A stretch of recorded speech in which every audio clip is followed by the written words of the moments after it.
Welcome to Inspire and Move, the show that inspires you to create, connect, and grow. I'm going to bring you meaningful conversations, aha moments, and all the motivation you need to up-level every part of your life. I'm Ali Aruda, founder of Inspire and Move, and your personal hype girl. I've gone from fashion school to celebrity stylist to corporate marketing to brick and mortar entrepreneurship with my husband, each time learning incredible lessons how to pivot, reimagine, and implement the steps to become successful. I am passionate about inspiring others to live their best life, a life of joy. We have the power to design a life that we love because life is too short not to. The best part is that you weren't meant to do this alone. If you feel like you were meant for more, let me ride shotgun with you, and together, let's get you to where you want to go. Hello everyone, welcome back to the Inspire and Move podcast, and welcome back for part 2 of my really great expansive conversation with my friend and peer, Dr. Michelle Peris. So buckle up, pour something delicious, and let's dive into part 2. I feel like I have flirted with burnout. Yeah. And I don't think I've gotten deep into it, which I should express some gratitude for. Mm-hmm. Or maybe I had the foresight to feel it coming and try to do something to course correct.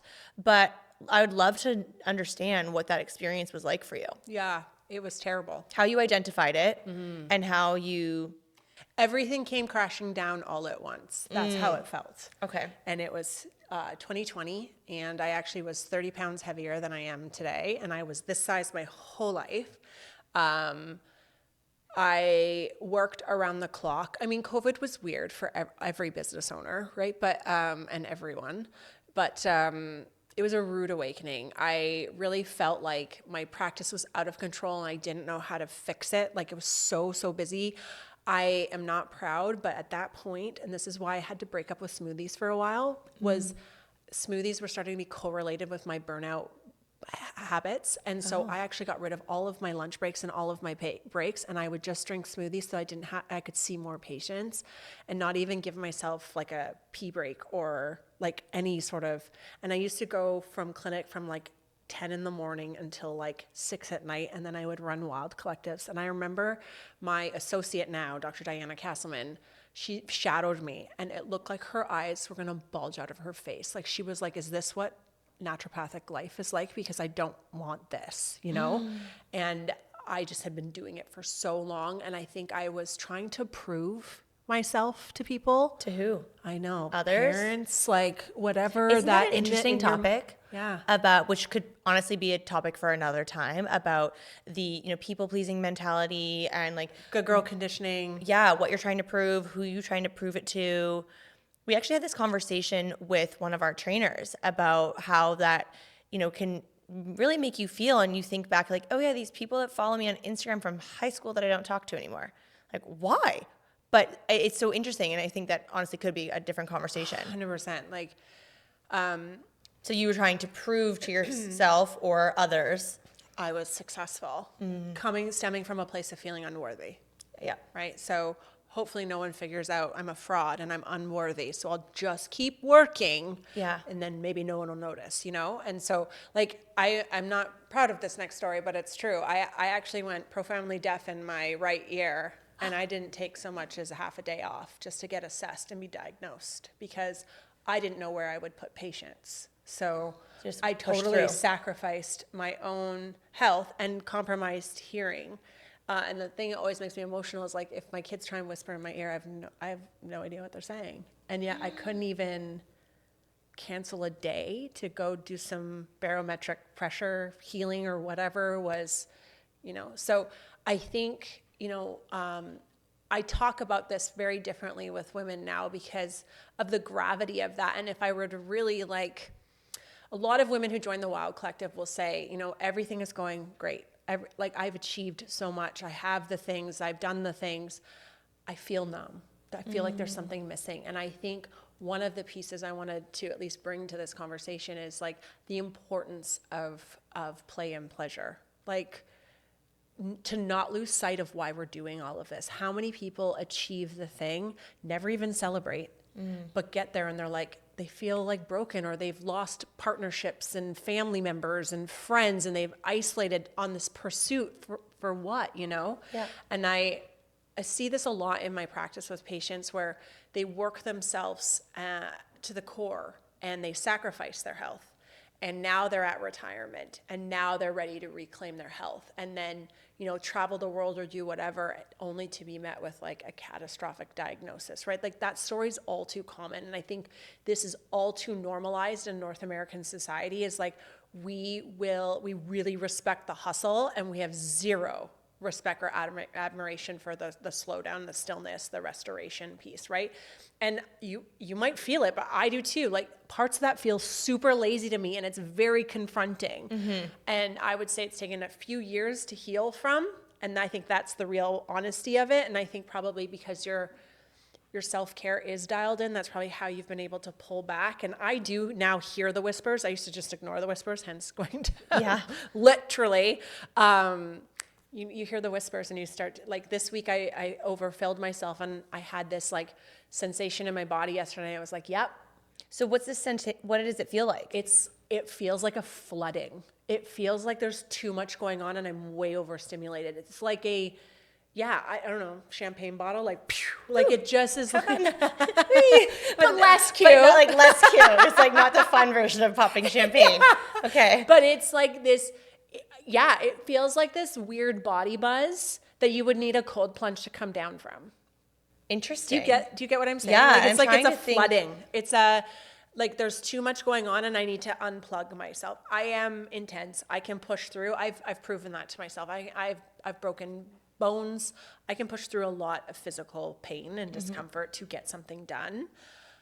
And what for, so I think now I can still make mistakes, but I'm much faster to course correct and go, okay, what was it about this week that put me in that situation, and what can I do different today, tomorrow, and next week to ensure that I protect myself basically from myself. Yeah. Really. Like it's so interesting, because I feel like sometimes I had actually said this to Matt probably about a week ago. I was like, oh, I feel a little tight in my chest. Yeah. Is that one? It could be. Very much. And not catastrophic. Learning the whispers, right? Yeah. No, but little whispers. And good for you for saying it out loud, because I was just not saying anything. But I probably didn't do I probably did not take the appropriate action to nurture that and give it love and care and stillness. But also be compassionate, because you are building something really, really special. It's probably all very exciting, and like you're crushing it. And it's so hard to find this so I think we have to be gentle. And so, okay, great. That's great information. Thank you, body. You're so brilliant. Yep. Here's what I can do next week to just make it slightly different so that can calm down, Well, and I think I also get caught up in wanting to lead by example. That of course I can do that. Yeah, I can, absolutely, I can do that. Oh no, I'll do it. It's fine. And it's this weird balance of, okay, well, if you look at a team dynamic, for example, you want to delegate people so that they can have the opportunity to grow and expand in a very different way. And I'm really trying to embrace that. And like our team at Benchmark has grown over just even the last year, which is so exciting. And you can really see the people that want to grow and expand with us and with the brand, and want to be able to give them that opportunity, which is such an interesting, it's like a dichotomy feeling as the owner, where I'm like, well, I want to give this to you to grow and expand, but I also am like so proud to do it, and I'm happy to do it, but what is the better choice? It's so hard. And then the other voice I hear is like the business owner. It's also such a risk, right? Like you're used to doing it because it's on you, right? And it's depending on, who's listening to this and what your business is, like sometimes it could be, do you need to outsource? So then there's a cost. So then you take whatever expense from your bottom line that probably feels scary because it's going to affect what's going to go, like what the business is going to sit at, or what you're going to take home at the end of the day, end of the year. And it's so interesting, like the psychology behind some of these decisions in business that probably is directly correlated with being overstimulated. And I do feel like I resonate with that a lot.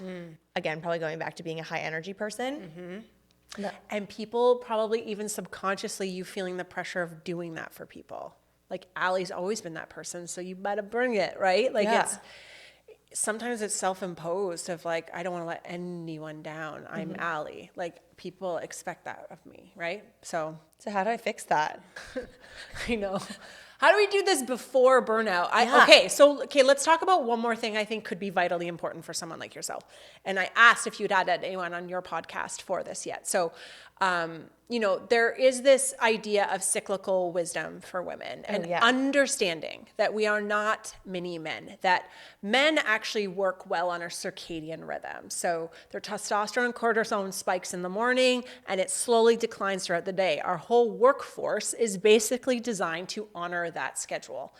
And then women entered the workforce and there really wasn't much consideration if that actually even helps us thrive, right? Mm-hmm. So I think now there is like really cool data in Europe. They're actually supporting women getting like menstrual days off because they need rest and recovery. So we're starting to see that there is this cyclical shift where we're honoring a woman's body or the feminine hormones body versus a male archetype. So for someone like ourselves, is there ways that we can help support our energy and prevent this by actually leveraging our menstrual cycle and the cyclical wisdom as our superpower?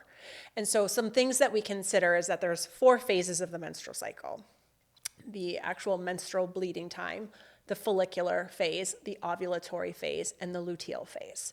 And we can start to match that with our productivity schedule. So there's Kate Northrup is a really good, her book Do Less is really speaking to this. I've actually never read it, but we were connected via like our network marketing partner. Okay.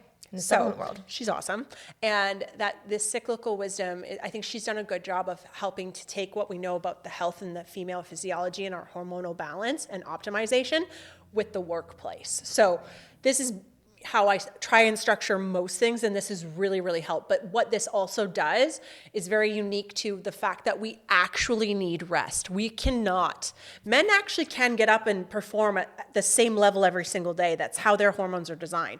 We cannot. There's probably some days where you're like, what was I doing scheduling an event in my luteal phase? I don't want to talk to anyone. I certainly don't want to be Allie for everyone. And so can we start to match our menstrual power with our work schedule? So I'll break it down. So that menstrual bleed phase, that week, that is our winter, our inner winter. So that's when we are meant to be resting, restoring, and letting our body do what it needs to do. If it's sleep, if it's go for walks instead of HIIT training. This is just a time for like tuning in. Because our hormones are so low, this is also a time where our brain hemispheres can actually communicate very succinctly. Michelle's not in her this way.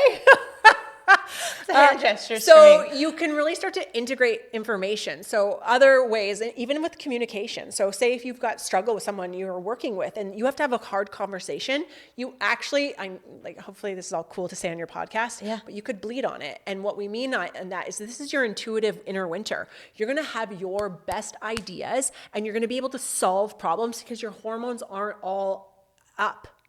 So you can actually hear how you actually feel and you can process that information. And then there's a time in our menstrual cycle, if you can actually start to structure your life, and I do actually structure a lot of my tough conversations this way, I then schedule that for when I know I'm going to be most communicative. So I want to process my feelings when my hormones are lowest because my brain can do that really important integrative work of like, why am I even upset? Or I'm gonna try and not jump all over the place. I'll get there. So this is a really, really great time for rest, restoration, slowing down, built-in rest for us. And we typically should, if we can as entrepreneurs, take in a day or two of like at least easing up the schedule. You're going to get a huge return on investment. A lot of the times why so many of us are exhausted is because we're actually working against our innate nature. And so when we have this information, we just make slight changes and it's like, oh my gosh, I'm like pretty great at every phase of my month now because I actually understand what my body needs and I know how to honor it. So that's the menstrual phase. Then we move into our follicular phase, and this is when our hormones start to peak, especially our estrogen. This is like when we are on fire. Okay. So we have a lot of resiliency, a lot more energy. We can push it. We can try new training schedules. We can, cold plunge again. Yeah, cold plunge again. Aim for those personal bests, but also because we have this increase in estrogen, we are much more extroverted and willing to connect and be social. So if some introverted entrepreneurs really struggle with this, that follicular ovulatory time is the best time to say yes to social engagements and put yourself out there, because you're going to be much more likely to be magnetic, and people find you magnetic. Like, our pheromones are different. Like, everything about our attraction is a lot higher. So you're going to have a lot more success than in the luteal phase. This is also a great time to take those brilliant intuitive ideas that you had in your menstrual phase and start mapping that out. So if you're like a to-do list girl and really like to plan out how, this is a great time to be very clear and decisive, like, okay, this is maybe what my Q1, Q2 looks like. Like, I'm just going to make sure that I'm on track for this. Our ovulation time is like the main event. Our testosterone is peaked. Obviously, when we're talking about from like a relational, this is time of conception, right? But this is also a woman's power place. So this is when you have speaking engagements, when you are planning your most important podcast, when you're planning your events, your annual events, you want to plan them at your ovulation. You want to be the most magnetic woman in the room. And so we can start to plan on that. We have the energy, the resiliency of the testosterone to like really take up space and not be afraid to ask for what you want, or to motivate people to do whatever it is in your heart that you're leading in, okay? This is also the time for people who are maybe working in a corporation. This is when you ask for the raise. This is when you have the tough conversation. So if you've had a struggle in your intimate partnerships or at work, and you're like, why does this keep coming up for me? You know, that menstrual hibernation phase is a good time to think about it. Ovulation, that's your inner summer. So we went from winter, spring to summer. That's when you're going to be like, okay, we need to have a conversation. And here's what's been coming up. And I've had time to think about this. And I've really thought about what's coming up for me. And I really want to share that with you, because it's my heart's desire that you hear me properly. I don't want to say this at a time where it's not going to align. Like, I'm going to say something I don't mean. So it's a really magnetic time. Like, the world loves you and you love the world back. So say yes to social engagements, put yourself out there, overschedule yourself, try the new training. Like, you have the energy and vitality to rock it. Okay. Wow. And then we shift into our luteal phase. And this is the longest phase. And there's basically 2 weeks of our luteal phase. That first week, similar to an ovulation. You can do lots of fun things and you're going to be just fine. But as we shift into that PMS week that quintessentially most people really resist, this is our fall. We're about to go back into our inner winter. I used to, in my early career, look at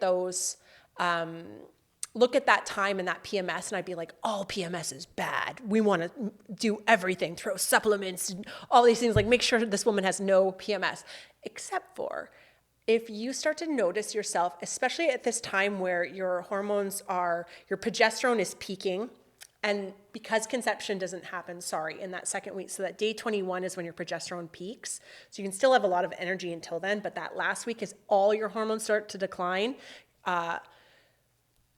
The veil basically comes off, right? And so we can feel a lot of flooding of emotions and resentments and chronic issues. So as much as I don't want women to experience acne or breast tenderness or other, sleeplessness, those are things that should be addressed. The chronicity of complaints or resentments that come up for us during that time are the invitation to sit with that and chew on it in our menstrual, in that intuitive inner winter phase of like, why do I keep running into this kind of pattern? Why do I keep running into this business problem? Why do I keep running into this same friction point with this person? It's an invitation, because what they say about women is that we basically have 450 periods over our lifetime. Oof. You have 450 opportunities to really grow and evolve and expand. And if we continue to let those things fester, you've probably seen this with women, right? They hit menopause and like they leave their husbands and quit their job all in the same week. It's like burn it down. Burn to the ground, baby. Right? So that changed everything for me. And that's fundamentally what we're teaching women in the Wild Collective is like, how do we take what we do and leverage our own innate wisdom so that we can feel powerful in every phase? Because I bet you if you were graceful with yourself on those days that you find a little bit harder, they probably match with your menstrual cycle.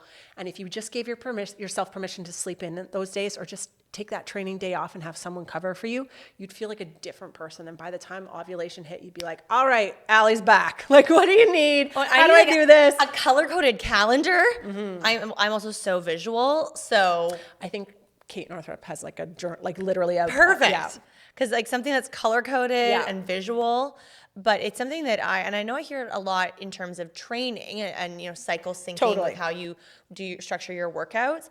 But I had only just in the last maybe like 6 months have started to hear really like cycle syncing when it comes to productivity, expansion, your career, and what you're trying to build and maybe scale in your business. And so I think this is really interesting and probably very helpful for some people to maybe, rewind a couple minutes and hear Dr. Michelle go through each phase in greater detail and exploring that and how that maybe lines up for their calendar and their life. Yeah. I know I need to do that.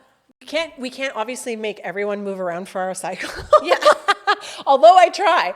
Yeah. There's a lot you personally schedule, right? So then now you can be way more intentional with your events and be like, I know what Allie I want to show up for that one, right? So there are very simple adjustments that we can shift and make happen so that you don't have to experience that warning sign because you've taken care of yourself. Because it truly is, and it's not like an men thing because I'm pro-man, but we just are different, and we can't show up to our day every day exactly the same. We are not different. Our brain is not different. Our hormones are different. Like everything about us is fundamentally different every single day. And so we have to do our best to kind of fuse these two worlds, because there's the workforce that is the way it is. And then there's things that we know about ourselves. And like I said, like Europe is literally always ahead of us, really. I know. But where are we? They're giving women days off on their menstrual phase, like paid days, so that they can, because they probably see their return on investment, then women can show up much more productively. Just being proactive. Yeah. How do we not burn out? We actually honor rest when it's the invitation of our body, and so that we can keep going, because you don't want to slow down, is my guess. You love what you do. You're super excited about all the things that you're doing. So how do we infuse aspects or, very intelligent aspects of how we naturally operate into your everyday life so you can continue to perform at that capacity? I love it. So many powerful takeaways. We need to do this again. I think it needs to be like a monthly thing. I think there's a monthly date. We have a lot of fun doing this. Well, and it's so interesting too, because I love, from what your experience as a naturopathic doctor, but also someone that moves her body and is so health passionate outside of your scope of practice, that we can speak the same language for, fitness and naturopathic medicine, but wanting to move in the right direction, and also both being entrepreneurs. So there's a lot of synergy. Really great energy here. Really, we're doing really good. Maybe we're both ovulating, who knows, but we're doing good. Such good energy, and it's such a treat to always have you on my show. And so thanks for being here. Yeah, thank you as well. I really enjoy our time together, because I don't know, we make magic happen. Yeah, we have good conversations that I hope has been valuable to everybody listening. Yeah. And some good takeaways that I think, if you are, again, kind of going back to the idea of being in an expansion season, if you are in that, well, congratulations, that's exciting. But you want to make sure that you are taking care of yourself, especially coming from both of our experiences, either, being in one, experiencing burnout, getting back into it one of those seasons, and setting yourself up for the utmost success. Yeah, I think we both know that there's nothing more important than prioritizing health to make sure that you can perform at that capacity. So I love these that. conversations are important. And since we're on both of our shows, where can everybody find you? Yeah, you can find me on Instagram at Dr. Michelle Peris. We're revamping my website, so I'll share that soon, but poppyclinic.com or the-wild-collective.com. Because someone else owns my name, okay? Right. What about you? You can find me on Instagram at Inspire and Move. That's me, Ali Aruda, as well as my website, inspireandmove.ca. Or if you are curious for our gym, it's benchmarkfitness.ca. Which is so beautiful. Thank you so much for being here, you beautiful soul. And thank you, everyone, for listening and tuning in. Thank you so much for listening. If you loved this episode, it would mean the world to me if you took 30 seconds and shared this on social media, send it to a friend, or leave a 5-star review. There is power in community, and I am so grateful to have you part of mine.